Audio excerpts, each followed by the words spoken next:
তুমি কি জানো কেউ তোমাকে চেক দিল আর সে চেক যদি ব্যাংকে জমা দিয়ে বাউন্স হয়ে যায় তাহলে তুমি তার বিরুদ্ধে মামলা দায়ের করতে পারো। হ্যাঁ, এটা সম্ভব। নিগোশিয়েবল ইনস্ট্রুমেন্ট অ্যাক্ট এর 138 ধারায় মামলাটি দায়ের করতে হয়। প্রথমে ব্যাংক থেকে চেক ডিজনারের মেমো গ্রহণ করতে হবে। তারপর চেক বাউন্সের 30 দিনের মধ্যে সেই ব্যক্তিকে আইনি নোটিশ পাঠাতে হয়, যাতে বলা থাকে 15 দিনের মধ্যে টাকা পরিশোধ করুন। যদি 15 দিনের মধ্যে সে টাকা না দেয় তাহলে তুমি পরবর্তী 30 দিনের মধ্যে আদালতে মামলা করতে পারবে।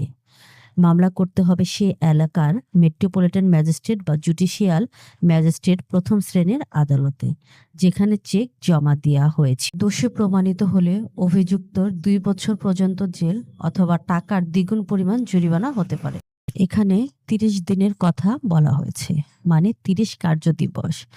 এখানে সম্পূর্ণ 1 মাসের কথা বলা হয়নি। তাই 30 দিনের মধ্যেই মামলাটি দায়ের করতে হবে।